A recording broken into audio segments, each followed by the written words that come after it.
Hello everyone, welcome to Gagan the deserving India IAS institute Chandigarh. मेरा नाम इंद्रजीत। आज हम लोग हमारी जो यूपीएससी मेंस की आंसर राइटिंग सीरीज है, जिसमें हम कोशिश करते हैं कि आपको क्वेश्चन पूरा समझाया जाए, क्वेश्चन की क्या अप्रोच रहेगी, कैसे आप क्वेश्चन को अटेम्प्ट करेंगे और कैसे आप उसके बाद उसका आंसर देंगे, इसके ऊपर एक डिटेल वीडियो लेके आते हैं। ठीक है, पहले हम क्वेश्चन को डिस्कस करेंगे, फिर हम वीडियो को पॉज करेंगे और आप अपनी तरफ से एक आंसर लिखेंगे। बाद में मैं क्वेश्चन इसके वीडियो के दो भाग होंगे। वीडियो के दूसरे भाग में सेकंड हाफ में मैं पूरा आंसर एक्सप्लेन कर दूंगा, मॉडल आंसर। बाद में आप अपने आंसर को और मॉडल आंसर को कंपेयर करके देख सकते हैं। You will get an idea कि क्वेश्चन कैसे अप्रोच करना था, आंसर कैसे लिखा जाना चाहिए था। राइट, चलो क्वेश्चन की तरफ मूव करें। द डायरेक्टिव प्रिंसिपल्स क्या, यहाँ पर बात हो रही है DPSP, directive principles of state policy, यानी part 4 of constitution of India, which are fundamental in the governance of country, can not be isolated from the fundamental rights. Fundamental rights क्या है, part 3 of constitution of India. DPSP और fundamental rights जो हैं, इन दोनों को एक दूसरे से अलग नहीं किया जा सकता, ये कह रहा है प्रश्न। तो भाई इस पर आपने टिप्पणी करनी है। Directive principles which are fundamental in governance of the country, they can not be isolated from fundamental rights guaranteed. Examine, सरल शब्दों में वो आपसे ये कह रहे हैं कि भाई एक तरफ फंडामेंटल डीपीएसपीस हैं which are fundamental for the governance, मतलब गवर्नेंस के लिए बहुत इंपॉर्टेंट है। दूसरी तरफ फंडामेंटल राइट्स हैं। आमतौर पर हम ये समझते हैं कि दोनों एक दूसरे के एंटी हैं या एक दूसरे के विरोधाभास में हैं, पर दोनों एक दूसरे के विरोधाभास में है भी, ये फैक्ट है, पर फिर भी एक दूसरे से अलग भी नहीं किए जा सकते। अगर हम देश को सही रूप से चलाना चाहते हैं तो दोनों को साथ लेकर चलना पड़ेगा। इस चीज को एग्जामिन करना है। अब कैसे करेंगे, हम एक शॉर्ट डिस्क्रिप्शन देंगे। पहले हम क्वेश्चन की करेंगे जी intro.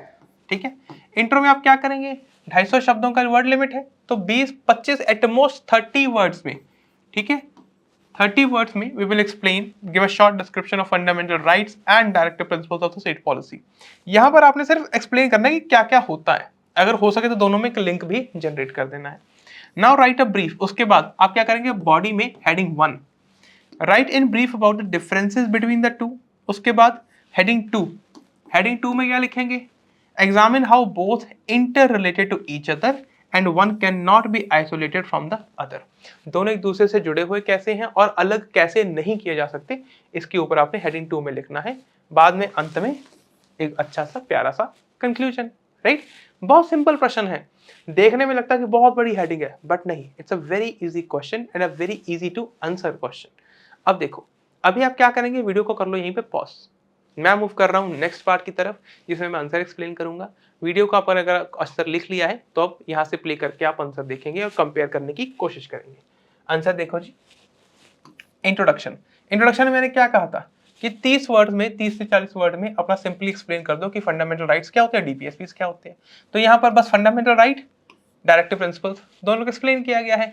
Fundamental rights part 3 are rights without which a human being can not survive in a dignified manner in a civilized society. उसके बाद ये एक नेगेटिव राइट्स होते हैं because they impose negative obligations on the state. ठीक है, तो ये फंडामेंटल राइट्स हमने पार्ट 3 को एक्सप्लेन कर दिया, फिर डीपीएसपी को एक्सप्लेन कर दिया। उसके बाद आगे बॉडी में difference between fundamental rights and DPSPs. DPSP यानी directive principles of state policy part 4 of constitution of India, fundamental rights part 3 of constitution of India. ये दोनों आपस में अलग कैसे हैं, state they are the negative obligations of the state. ठीक है, fundamental rights they are the negative obligations on the state, यहाँ पे लिखा भी है they impose negative obligations on the state. Fundamental rights तो ये हो गए DPSPs, they are the positive obligations of the state, these are the directive to the state. ये सरकार को एक तरह से निर्देश है कि आपने अपनी नीतियां ऐसी रखनी है। ठीक है, नेक्स्ट देखो, During the proclamation of emergency operations and all that stuff, fundamental rights except Article 20 and 21 they can be suspended। हालांकि फंडामेंटल डीपीएसपीस में ऐसा कोई प्रावधान नहीं है। Fundamental rights are facilities given by the state to the people, whereas, अच्छा ध्यान देना, this is the most important point. Fundamental rights facilities हैं जो स्टेट लोगों को देता है, अपने नागरिकों को देता है। वहीं पर जो डायरेक्टिव प्रिंसिपल्स हैं, they are directions given to state. देखो समझो इस बात को, from state to state. From state fundamental rights from state है और डीपीएसपीस टू स्टेट है। Right, they are given by the constitution to the state. Fundamental rights aim at establishing political democracy in India, while DPSPs attempt to provide socio-economic foundation of the Indian democracy. How they are complementary and supplementary to each other? अगर हम बात करें Kerala education bill, the Supreme Court, while affirming the primacy of fundamental rights over the DPSPs, qualified complementary nature by pleading to the harmonious interpretation of the two. क्या मतलब है इस line का? ये कह रहे हैं कि भाई ठीक है, दोनों में विरोधाभास भी है, पर दोनों एक दूसरे का साथ भी निभाते हैं। This is why it is very important to have the balance between the two, यानी आपके डीपीएसपीज में और फंडामेंटल राइट्स में दोनों में एक बैलेंस बना हो, ये बहुत महत्वपूर्ण है। अगला देखो, integrated scheme. Supreme Court in Golkanath emphasized that the fundamental rights and DPSPs formed an integrated scheme which was elastic enough to respond to the changing needs of the society. Harmonious relation. The Supreme Court said in State of Kerala versus T.M. Thomas that the directive principles and fundamental rights should be constructed in harmony with each other, and every attempt should be made by the court to resolve any apparent inconsistency between them.